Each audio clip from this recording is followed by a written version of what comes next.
The final day has now arrived. Devotees dressed as Ram, Sita, Lakshman, Bharat, Hanuman, Vasishtha, etc.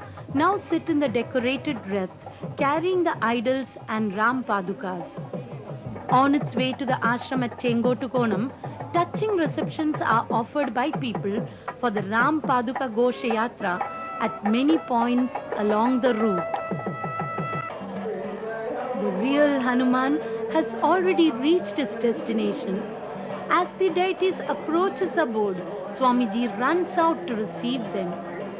The entire atmosphere is electrified with utmost devotion. Devotees literally carry Swamiji on a raised platform many times around the ashram temples. At such times, Swamiji seems to be in a trance-like state, having reached the high point of bhakti personified by the great Hanumanji himself. Swami Vivekananda, while speaking about such intense bhakti, has written, "Suppose a man cultivating that type of devotion to God which Hanuman represents, the more intense the attitude becomes, the more will the pose and the demeanor of that aspirant, nay, even his physical configuration, be cast in that mold. Taking up any such emotional attitude, the worshipper becomes gradually shaped into the very form of his ideal. The ultimate stage of any such sentiment is called Bhava Samadhi." The esoteric significance of Sri Rama Pattabhishekam, performed by Swamiji every year as a fitting finale to the Ram Navami celebrations, defies all logical and intellectual explanation. It is something that has to be seen and experienced firsthand. The Abhishekam, or bathing with holy water, is performed at 3 a.m. in the morning. Swamiji sits cross-legged inside the shrine in front of the idol, leaning on it. He then performs Abhisheka on his chest, being in oneness with the universal being. He is here closely following the practice of his Guru. Each movement made by Swamiji synchronizes perfectly with the narration of events in the holy text of Ramayana. At the point signifying the arrival of Sri Rama at Nandigrama, Swamiji enters the mandapam.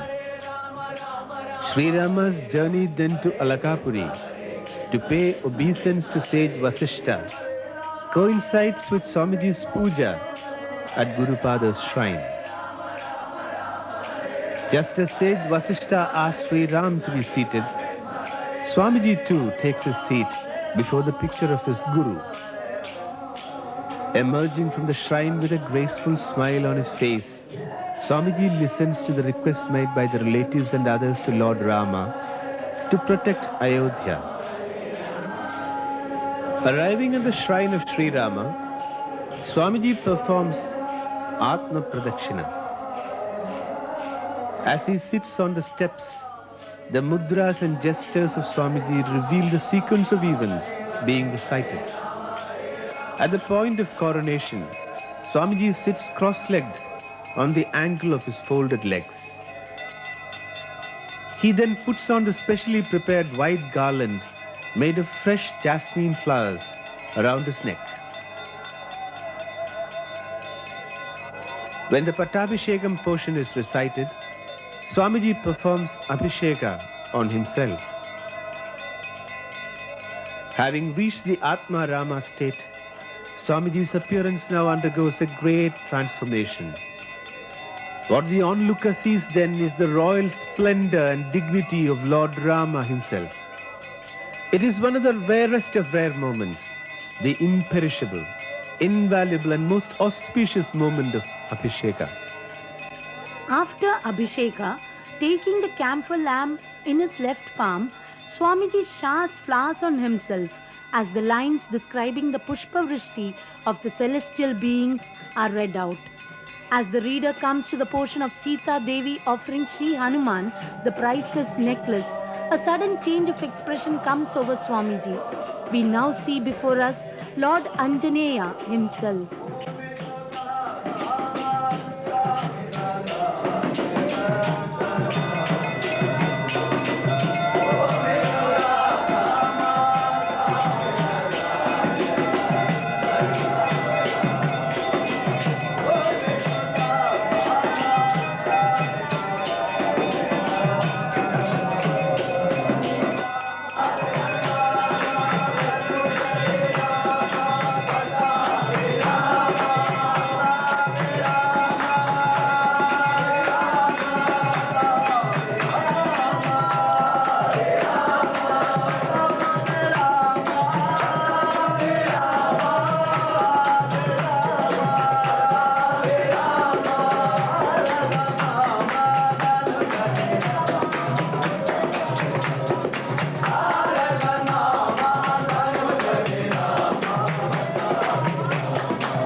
the thronging devotees visualize the scene of Hanuman bidding farewell to the Lord to go to Himalayas for tapas, the Abhisheka is complete.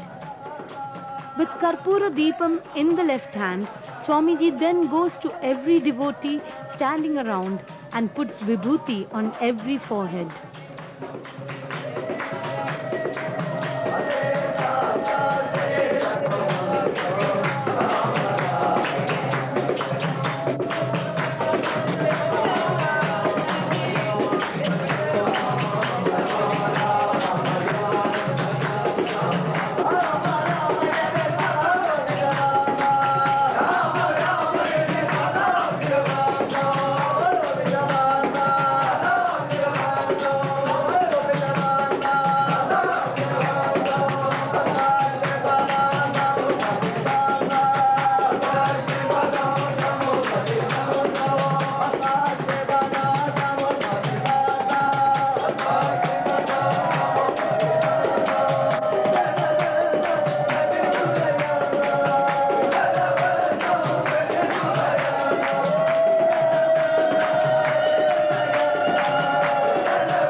Returning to the steps once again, Swamiji sits distributing the sweet payasam offering that symbolizes distribution of gifts by Sri Ramachandra after his Pattabhishekam. In these troubled times that we live in, the main malignancy underlying the human condition seems to be the disharmony and distance between one's thoughts and deeds.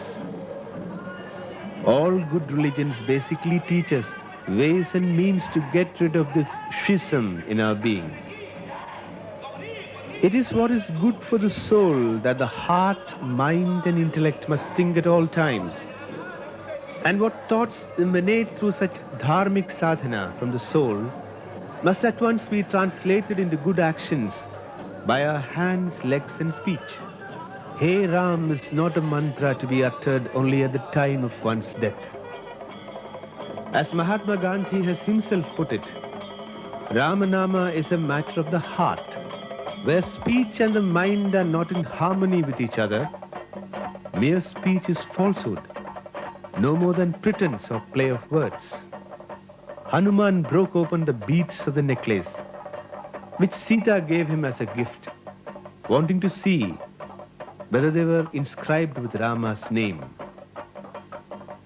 Some courtiers who thought themselves wise asked him why he showed disrespect to Sita's necklace.